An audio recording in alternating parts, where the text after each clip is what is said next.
Hi, everybody. I'm your host, Brett McDermott, and this is Doing Big Things, where every week we get to talk with entrepreneurs from around the world that are doing big things and find out what habits, systems, and mindset are allowing them to move forward with their lives in a powerful way.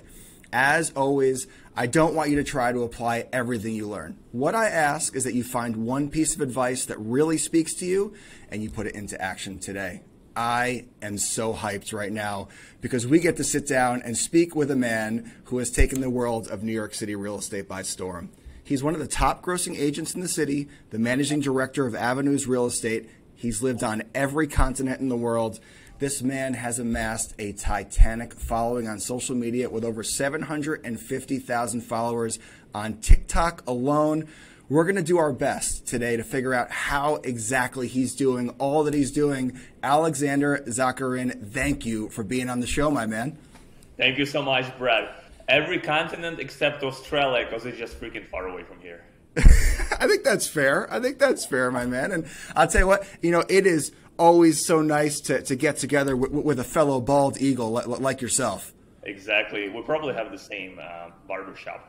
I would say so. That's true. That's true. When you're a bald guy, you get to save a little money on the haircuts. Yeah. It's so funny. You go to a nightclub and there's always like the same guard with the same haircut, and they would always let you in no matter what. That's a good barber. That's true. That is one of the perks. Tell you what, Alex, I want to jump kind of right into social media, right into the deep end here. Building an audience that you have across multiple platforms it's just extremely impressive. I mean, we're talking about around 1 million combined followers across platforms. You are one of the most followed real estate brands in New York City. There's a lot of people out there listening right now that would love to build a community online similar to yours. But I want to rewind a little bit. What did the beginning of your social media journey look like? Right. So it dates back to prehistoric times. 5 years ago, maybe. I was living in Europe, back in Russia, and I was working in oil and gas. And in oil and gas, you're really not allowed to show a lot of things on social media because you work with geology, you work with reserves. Usually it's a bunch of national companies. There's also like protection data. Sure. And I would still post some stuff. I think I got fired almost 3 times for posting on social media. Then. But there was really not a lot of, there are like exciting things to post, but you really couldn't do a lot. And then I moved to the United States in 2018, 5 years ago now, and I got into real estate by pure accident. And so I was working like in New York real estate, and you're an entrepreneur in real estate yourself, you know how it is.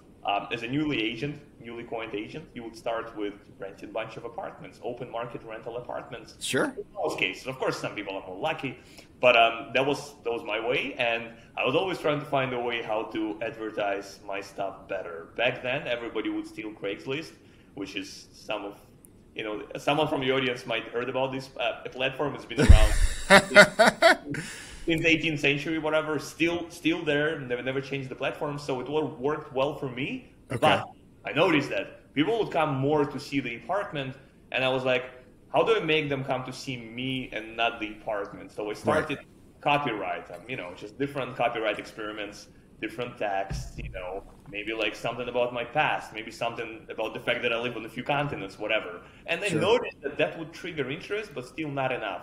And I figured like you should just post more on social media to see people coming for you, and then like say that you didn't like the apartment that you just showed, but maybe they'll like you, so hopefully they will stick to you and close the deal with you, because as you know, it's not about the product, it's about the salesman in real estate. Sure. If you sell iPhone, of course you have to sell iPhone, but if you sell real estate, it doesn't matter, right? As long as people hopefully like you. So I started doing Instagram, to no avail. I mean, I had my 5 followers, maybe a little bit more, but sure. More. And then at the end of 2019, I heard about the platform TikTok. Yes. Musically before, and I just created my account and saw a few videos of cats and dancing people, and, high school kids, and I was like, wow, that's fun. No one was posting apartments, so I just started posting apartments. I was transitioning towards more like sales side, but I was still doing a lot of rentals. So I kind of got access to both worlds, like sale listings and rental listings, right? Love it. And then I just started posting, and it didn't take off for a few weeks. And then on my third week, I posted this apartment. I got a buyer. She was looking for like a nice downtownish vibe, interesting apartment. So there's this building in New York called Cast Iron, 67 East 11th. Sure. Next to 4th Avenue, usually Yeah. called, we have Avenue number 4 in New York, in Manhattan. So I posted those apartment, very simple, 1.25 million. Okay. Essentially a studio with a loft. And Very with nice. A nicely done apartment, like design. The owner was from the UK, I think. She got stuck in the UK because it was COVID, just started. Okay. And then, or like beginning of the COVID. And so she designed it really well. Smeg appliances, very beautiful, huge windows, like huge, maybe Sure. 20 feet ceiling, whatever. Sure. Very nice apartment. And I posted it, and I did it against my own rules. I always say to people who ask me how to TikTok apartments, like, don't have anyone in front of you, don't have like random people. Sure. Try to be by yourself. Try to do it like smooth. So, and I really did it in a choppy way, 9-second video Love from the loft, from top of the loft. And there was like a client, there was another broker Sure. who was representing the seller. They were on the video both, and I did a 9-second sliding video all the way from the loft to the window. And that was the one that went off? It went off 1 million views in a day. Wow. And I was like, wow. And then I was Wow. like, how come this video was better than the other one? Why Right. the other one sucked and this one was better? And I noticed, okay, maybe it's the layout. Maybe it's the window. Maybe it's the way it looks inside. Maybe it's the fact it's furnished, unlike the other rental units that were not furnished. Sure. So I started experimenting, and little by little, I noticed people loved the videos, and some of them were crazy viral. I kept posting, and I figured, like, okay, I don't know anything about the algorithm of TikTok, Right. but now I think I know what tends to work and what doesn't work. Sure. often. Sure. And I basically repeated more and more and more stuff that worked, and tried not to do stuff that didn't work. And that's as simple as it is, right? You know, look at what's working. Let's do more of that. What's not working, let's throw that to the curb. And, you know, of course, you have expanded, you know, your content too. You still do the apartment tours, which are beautiful. You do these live interviews on the street with New Yorkers, which I think are tremendously, you know, entertaining, and, you know, takes a lot of guts just to walk up to a New Yorker with a microphone and put it in their face. So I give you all the credit in the world for that. Thanks, Brett. Yeah. Of course. But really, you know, it can't be overstated, you know, how difficult and rare it is to be able to build the following that you have. You know, what qualities and habits do you think have been pivotal in you being able to impact the social media world the way you have? I think just like getting out there, getting yourself out there, because there are like amazing real estate people. We never see them. There's Sure. There was this article about the guy, the real deal, that's like he's selling to Donald Trump, to Larry Ellison from Oracle, to a bunch of hedge fund people, and like no one even see his face. So that's Right. another school, and it works. I mean, he makes a lot of, you know, GCI, but Sure.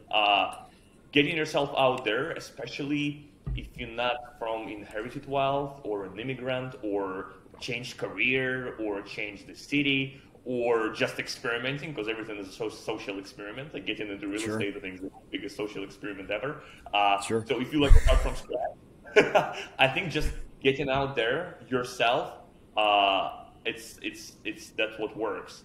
And kind of like being yourself in not offensive way, I guess, you know, because like I know that Yeah. sometimes I can say something or do something, you know, like my girlfriend says sometimes, like, Alex, there's too much of you. Right. I get it, but at the same time, like, this is better than trying to be someone else, because being someone else on social media, it's not sustainable. It's hard. Totally So- agree. You know, I think you're right. So, you know, get out there, be consistent, be authentic, find what works, do more of that, and figure out what doesn't work and cut that out. You know, pretty simple system, right? Sounds simple anyway in, you know, idea. It's like a elimination process when you're in college and you pass multiple choice answer test, and then you have like 4 answers, right? And you go through that, and sometimes you can eliminate at least half of them, so you're only left with 2. Right. instead of 4. So instead of like 25%, the success chance is like 50%, and you could pretty much gamble on one of those. There you go. I think that makes a lot of sense, and that'll help a lot of people out. Just kind of maybe do a bit of an audit. Look back at your content on the last 12 months. What were your most popular posts? Maybe let's double down on that. And you kind of touched on this. I think it was Evan, one of your guests before. I really like Evan Rugen. Yep. Exactly. Very, very good guy. We both were a couple of years ago in New York Magazine about TikToks, and I saw that. Yeah. So I like when he said like you repost the content from before. Sure. And it goes viral sometimes. Yeah. And we do this. It's insane. For sure. Sometimes it's just the timing of the post. If you post something, it doesn't get the reaction you think it deserves, post it again. See what happens. So you touched on this a little bit before, but I kind of want to double down on it. Everyone sees the followers, the millions of views. But I think a lot of us, especially when it comes to a real estate agent, we're curious, though, do you see a lot of new business come directly from social media? Yes. So, and it works 2 ways for me. There is a direct business based on TikTok or Instagram, or TikTok turned Instagram. So someone who saw TikTok and then they reached out on Instagram. Sure. And then they're like, okay, I love this apartment. Can you show it to me? And then you show, and then you rent or sell. This is one thing.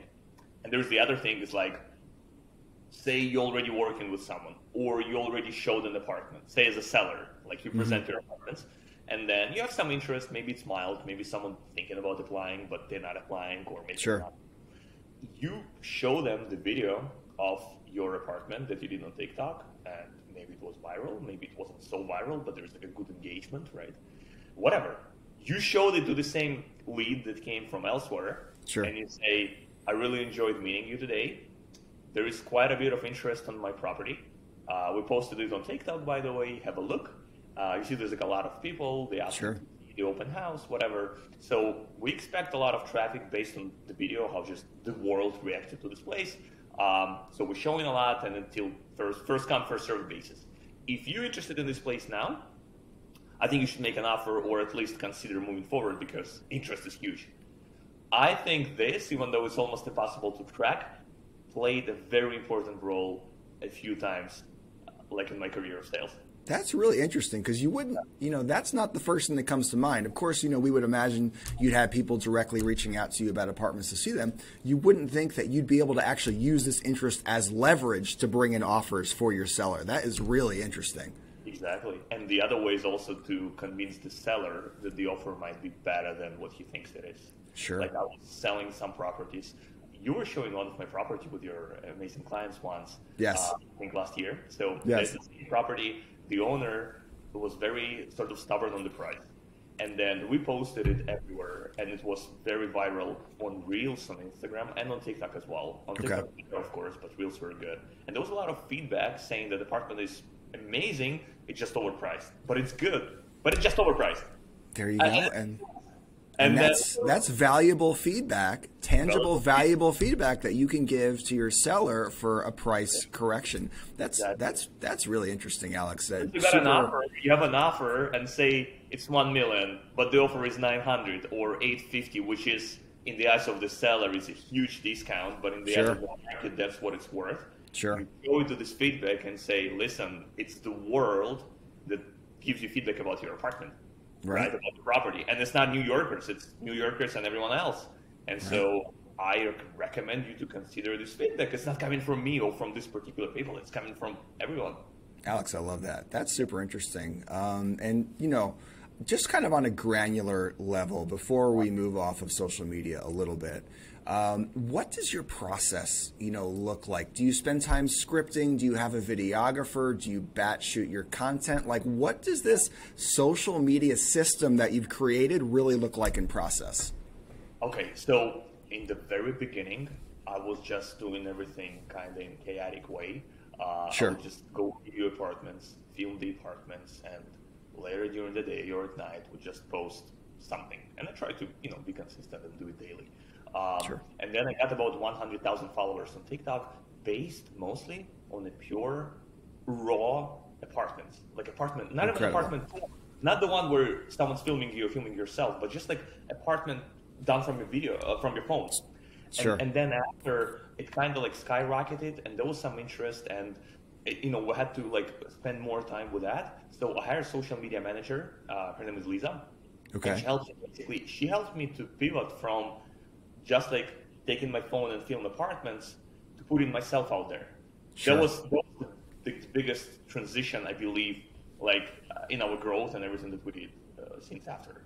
So yeah, and then basically then we started doing interviews. We started doing more collaborations with other people. We started doing a bit of comedy in terms of sounds and trends and whatever is hip now. Sure. We just basically essentially added variety of different content on TikTok and on Instagram, and we became more successful in rechanneling the audience from one to the other. Interesting. So social media manager sounds like maybe that was a big step for you to really take off into a different hemisphere. Does she bring you like ideas for content? Does she go out with you on your shoots? Like what exactly role does she play in the whole situation? Absolutely. So essentially, as a real estate agent, I always say you're in the rut. You chase clients or clients chasing you. Right. You show properties, you answer emails, you always especially when you work with sellers, there is so much stuff involved. So you're busy, and sometimes with this pressure, it's harder to be creative. Sure. And so you need someone who is not involved, I think, who is not involved in your business directly, but who is more on the media side of the business, so they can brainstorm. And like sometimes they would say it's really interesting, the stuff that you do. For instance, I do cold calls. Sure. And I never really thought that cold calls is something that people want to see, but apparently we did show me cold calling, and it's fun, Sure. Sometimes people are nice, sometimes they'll say, yeah, for sure. Yeah, absolutely. Well, the thing is with cold calls is it's a scary thing to do. So I think people appreciate the courage that it takes to do it. And it's also kind of a situation where you never know what's going to happen. It's almost like you're watching like live television. So I think I can see why people would find that entertaining. So just having her third party perspective, she's not in the everyday stress of being a real estate agent, bringing you new ideas, seems like it's been invaluable to your growth. I think so. I believe so. But also someone who would bring the ideas, and also who will allow you to be more like yourself. Who will point out that, like, Brett, you're an amazing communicator, right? Or like, sure.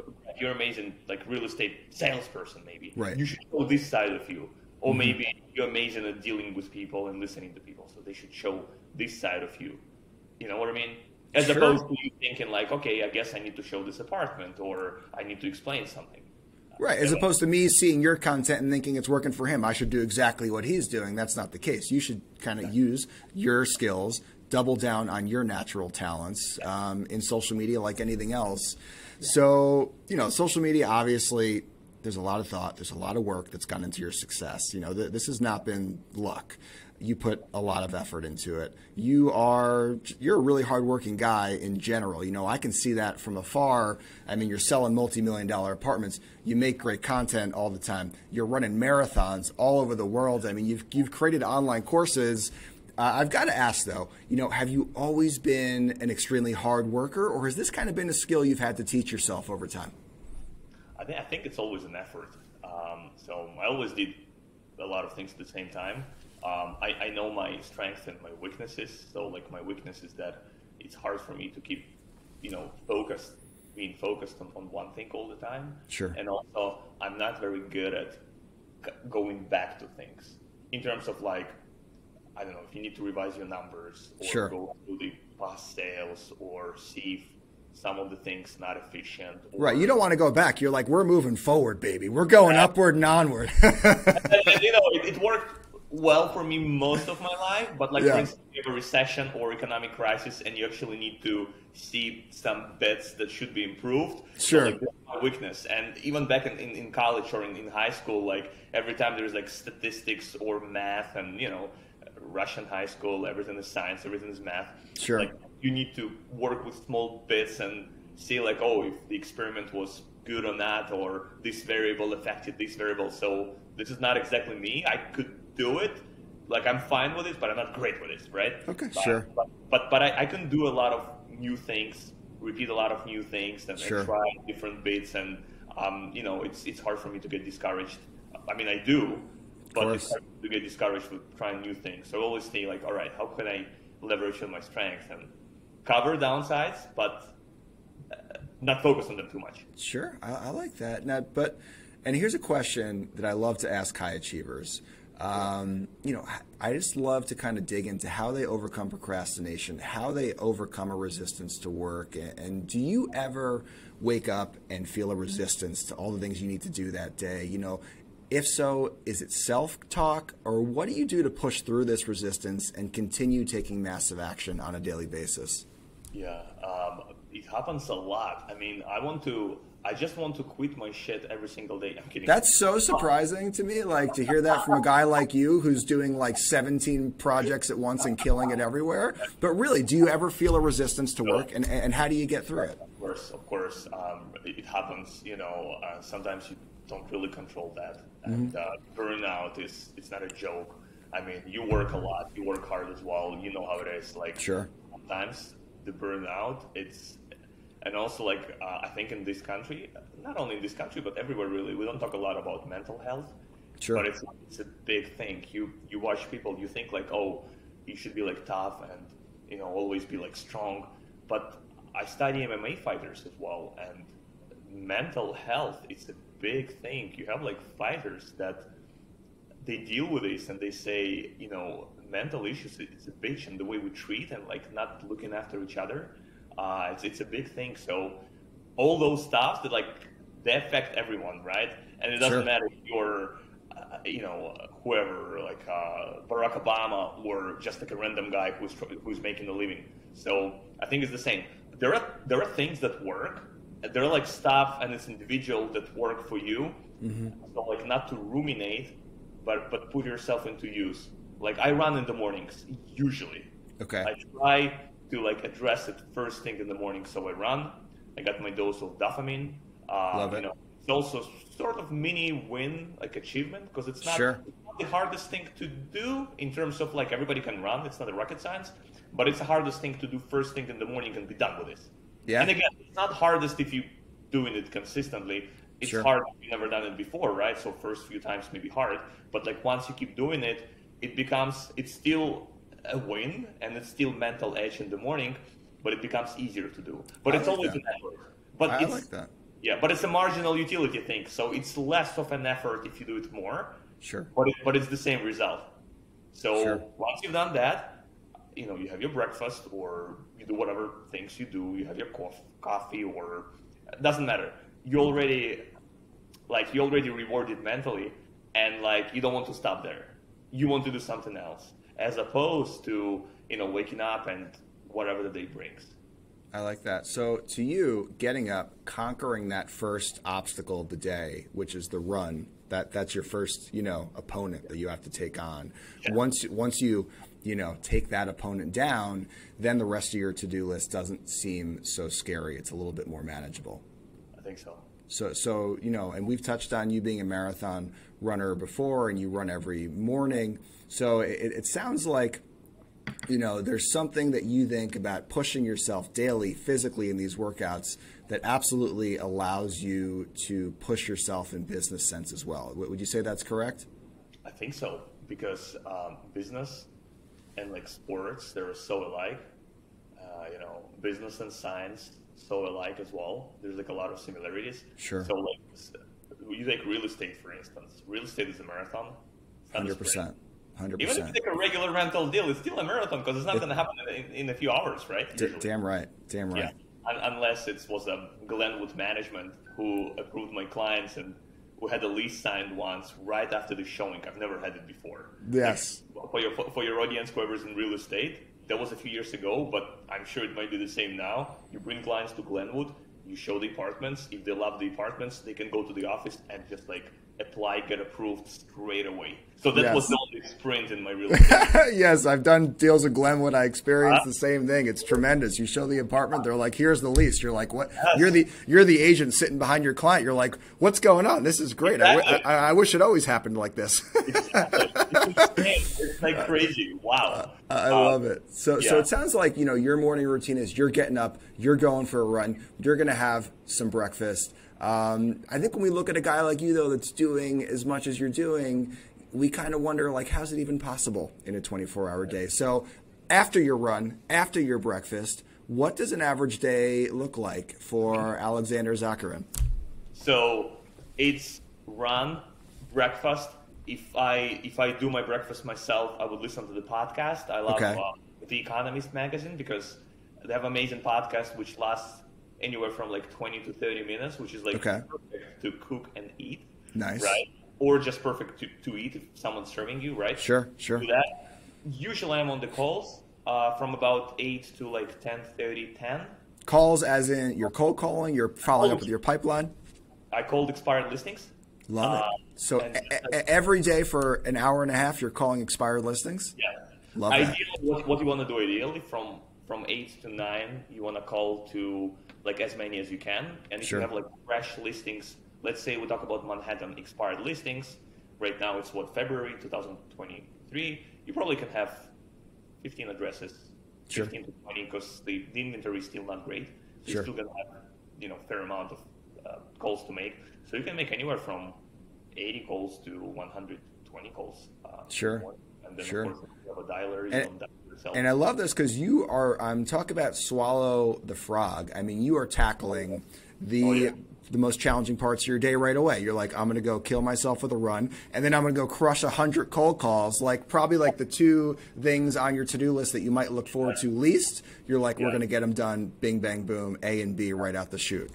Yes, and then the idea is that you don't have time to ruminate. It's like this book called Mindful Running. It's my running coach recommended. She said, just read this book. Don't even ask why. And it talks a lot about, first of all, running is just running. And it's an athlete, it's a professional athlete and coach. And she got insane results. And at the end, she was like, it's just running, man. It's just running. Don't take it too serious. And then she talks a lot about rumination part. And it's when you're not really in charge of what you do, your brain starts to ruminate because we're social, we are social animals, but we're also ancient animals. Sure, very 100%. Reptilian brain, that's what they say. So we always look for if there's any hazard or, it's if you need to hide, if you need to fight, whatever. So your brain is always looking for that. Unless you occupy yourself, your brain's going to do something anyways. So why don't you give it direction, what to do? I love it. And that's why once I'm done with the phone calls, you want to do some follow-ups. And, then after whatever the day brings, you want to meet clients. Perhaps there is some part that you need to administer the process. Sure. I'm working on a few deals now where there's back and forth, a lot of negotiations part. We made an offer on one of the new developments 2 days ago with my clients, and they answer you at exactly 3 p.m. So say you made an offer yesterday, just wait till tomorrow till 3 p.m. 3 p.m. That's it. 3 p.m. I say they countered once, and it was I'm like, come on, man. They countered give us your best and final. That was not even the answer. So we offered, and then they give us your best and final. We had someone else who wanted this apartment, so it almost went into contract. Of course, they didn't tell us that during the showing. We were there twice. But it's essentially at 3 p.m. it's the same stuff. So you deal with a lot of things like that, and also you need to leave some time, flexibility of the day where you can address whatever popped up all of a sudden. So I would say it's easier in the morning to be a little bit more in charge of your day. Yeah. The world is not, because the world is always reacting, right? So 100%. The world is not reacting till, I don't know, maybe 10, 11 a.m. Sure. You have corporate America as well that is active a little after. So you do these things in the morning, and then it's just so much easier. And also, I don't know how to calculate it, but if I didn't run in the morning and I still have to run tonight, I think I waste some energy by thinking about it. And 100%. I don't want to calculate it. Yeah. Right. Yeah, sure. That you're in the back of your mind, you're like, I didn't make my cold calls yet. I didn't go for a run yet. It's going to weigh you down a little bit because those are two of the more challenging parts of your day. But I think that is so true. And the more high performers I talk to, they control their morning hours because that is when the bullets aren't flying yet. They're not in the midst of the fight. They're not negotiating, closing deals, showing apartments, filming content. they can kind of control their time up until, like you said, 10, 11 o'clock. At that point, you've got to start reacting to the world, right? Because we live in a society and we have to respond to each other. Well, but I think yourself, like a lot of other high achievers I've spoken to, really control those 3 or 4 morning hours, and they're kind of the same thing every single day. Right. And I'm not suggesting that like everybody should be a morning person. By my nature, I'm not a morning person, and sure. I know like there are people that prefer to do stuff at night. I was reading yesterday an article like when Richard Branson met Elon Musk. Sure. He was saying yesterday like he was about to launch, like he was the first one to go into space commercially, like Richard Branson, and he was like, I was in my place and it was like 2:30 a.m. I woke up 2 hours before I was supposed to. I went to get myself some coffee, and there was like knock on the door. He opens up, it's Elon Musk. Right. He was like, he just came to greet him and wish good luck with the flight. And he was like, Elon Musk, the way he operates, so he's a night owl. So he's like, what do you call it? Nocturnal, I think. Like, so he operates at night. Yeah. And then he sleeps during the day. There you go. Yeah. So everybody is different. Everyone's different. You got to know thyself. You got to know what are the 3 or 4 most productive hours for me, and put your really high leverage tasks in those hours. I totally agree. Yeah. So, I see on your social media all the time, you frequently talk about the books that you're reading. We've already spoken about some books that have impacted you already. I'm a huge believer in lifelong learning. I think any high achiever is a lifelong learner. What book or books would you say have had the biggest impact on you? So I knew you were going to ask me the question. Have to. I have them with me. Let's see them. Yeah. So the first one, of course, Richard Branson, Losing My Virginity. Okay. This is the book I read the biggest number of times out of all the other books that I've read. I mean, look at it. It looks like you've read it 150 times. Look at that thing. It's not the first edition. That's the funniest thing. It's not even the first edition. So teaches you entrepreneurship, how to approach life, how to have fun out of misery, because misery is part of life. And I was about to become a journalist after high school, and actually was applying for journalism programs and stuff. And then I read this book, and I was like, wow, I want to be an entrepreneur. So I love it. Huge inspiration. Like Richard Branson, Losing My Virginity. I think you heard it right there, everyone. Go pick up a copy, because this guy's doing it all, and he's obviously read this book about 75 times. Exactly. So Alex, listen, you're running an extremely successful business. You're generating a ton of revenue on a yearly basis. There's probably a lot of people out there, maybe some agents in specific. They're wondering, how do you generate enough leads to do what you're doing? Where and how do you generate as much business as you do? I think we've touched on the expireds. We've touched on social media. Are those your 2 biggest pillars of lead generation, or are there 2 or 3 more that we're not talking about? Social encounters. Sure. Everybody you ever meet, events you attend, someone connected you with someone. So I sold one of my first apartments in East Village for $1.7 million to a person, and I didn't even know where she came from up until it came up later. So once, as a rental real estate agent, I was just like running around showing apartments in Midtown East, all the rentals, Metropolis and all the other stuff. And then I had like a gathering of a few people that like from the college, essentially. Okay. And I was really tired. It was Sunday. I didn't want to go. I still showed up, like for a few drinks, and I met a girl there that introduced me to her friend a year later, who was on the market to buy an apartment. And then I sold her an apartment without even knowing where like the referral came from. And so then after, like, listen, how did we meet? Because I don't really remember.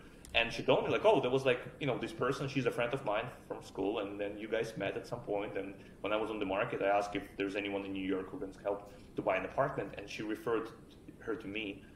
So, and we met once. We were in touch on Facebook. We have common friends, and that's it. And there you go. A sale of 1.7 million. So I would say expired social media and friends, people that you meet, and new people, and the fact that you always talk about, what you do. Sure, and also, you would know that I call it professional deformity. I think, like, you take a subway, you ride the subway, and then you could be like half asleep or just doing your thing, and then all of a sudden, if someone on the other corner of the carriage mentions the real estate, like the word real estate, your eyes would be like, huh? And you remember it. you know it. Sure. Pops So, up 100%. And that's totally true. And, again, I just want to thank you for squeezing us into your day, because I know you're a busy guy that gets a lot of stuff done on a daily basis. And, one topic I love to touch on when I talk to high achievers, really successful people, is time management. And I'm just kind of curious, how do you keep all these objectives, organized? Do you set up your daily goals and tasks with like a to-do list the night before, maybe the morning of? Are you more of a time blocker in your calendar? How do you set your daily objectives? it's work in progress. I'm always like struggling what's the best way to do it. So I believe in setting up in advance, like setting up a little, like your next day at least.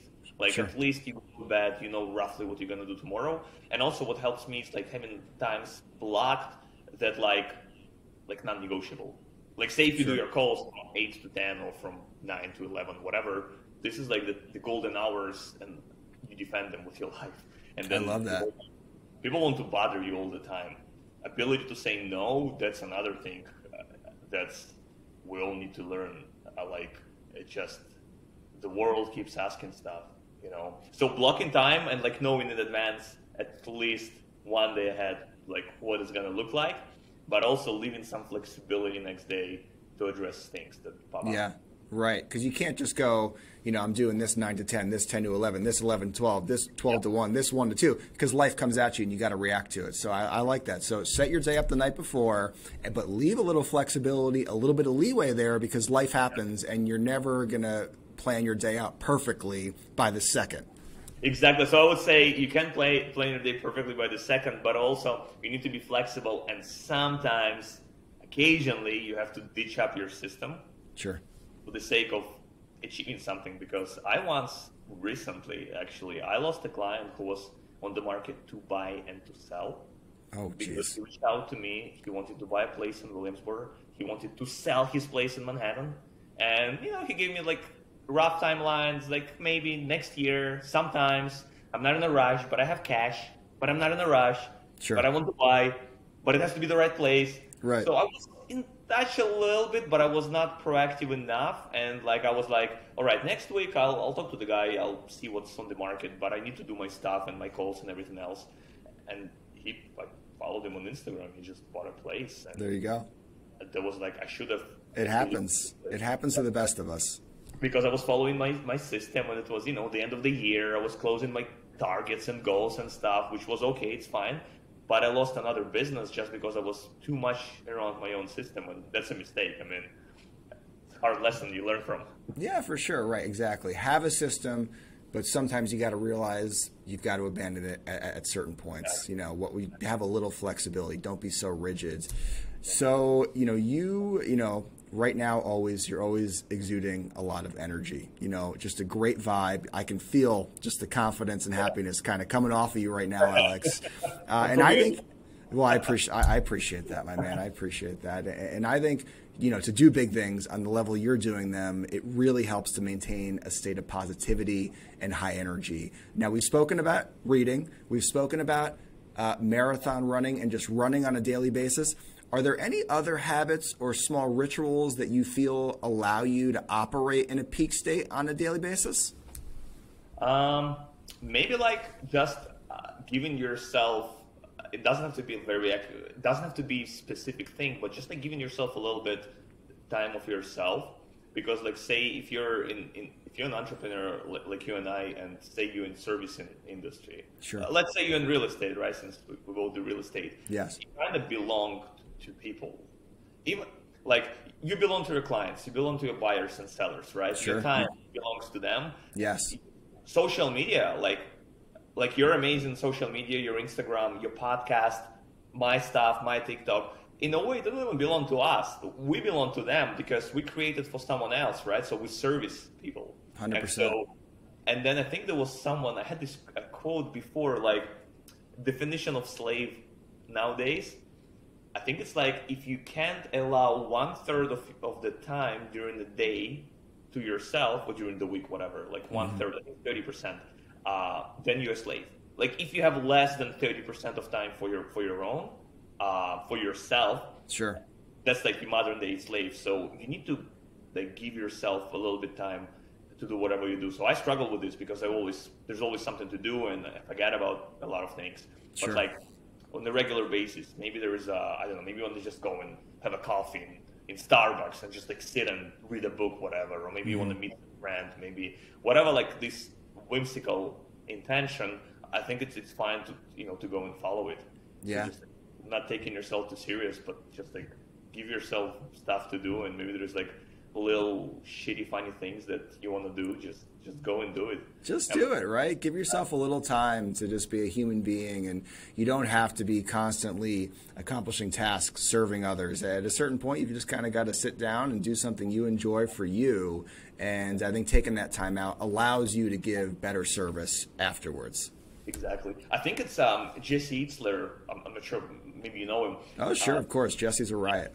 Jesse's insane. So he said that, like, because I was at his program a couple of years ago, it was in the community that they're building. They're amazing. They do races, they do triathlons, they're insane. But like he was saying that like he blocks out, I think it's like 3 hours a day for himself. Okay. Where like he doesn't talk to his wife, he doesn't talk to his kids, he doesn't work to his employees. He just like does stuff on his own.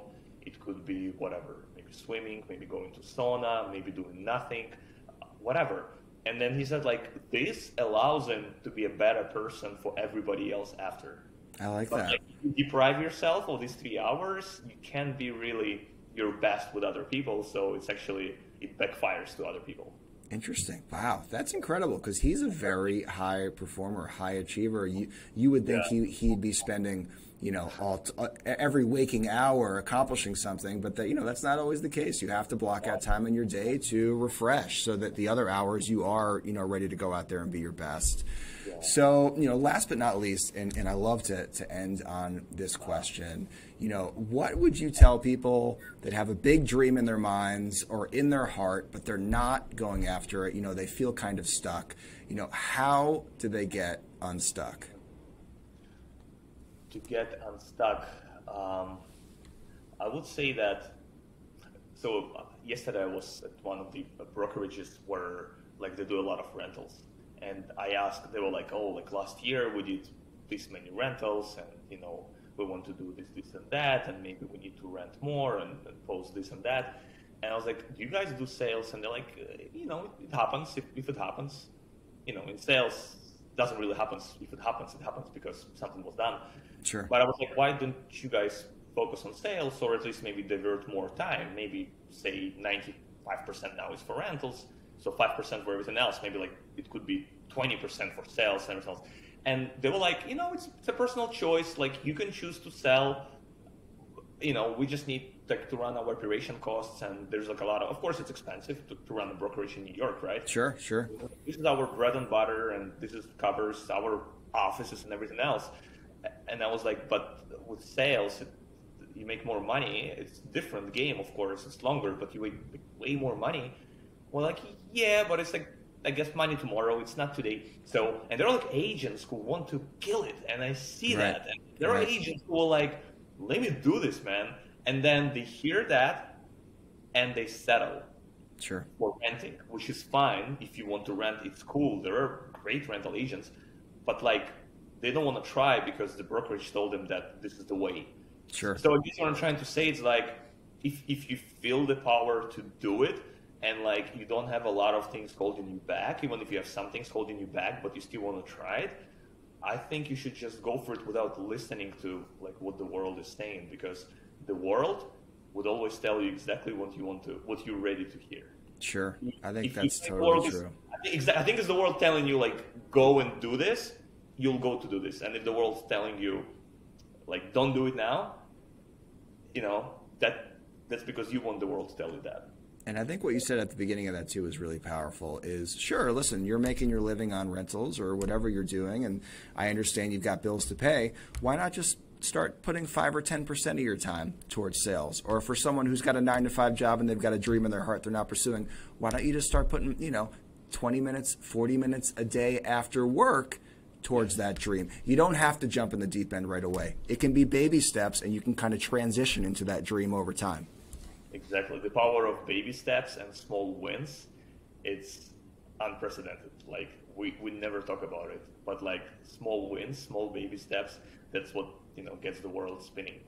Alex, this has been so much fun, man. I think people are going to listen to this. They're going to take a couple things out of this conversation that they can apply to their lives tomorrow and be better and achieve more. So, Alex, how do people find you online? You release fire content every single day. Where can people follow you? Thanks, Brett. Well, pretty much under my name everywhere. It's Alexander_Zakharin, and it's the same name everywhere else. I'm more active on Instagram and TikTok, but you can find me everywhere: Facebook, LinkedIn. I even send pigeons, sometimes pigeon mail. You might find like a dove, like a bird carrying my letter. He's everywhere, folks. He's omnipresent. Just type in like New York City real estate on any platform. He's the good-looking bald guy that pops up on the top of the screen. I'm the bald guy that's like 15 or 16. So, yeah, I was voted second sexiest bald guy in New York after Brett. I don't know who wrote that article, but you got to send me that one.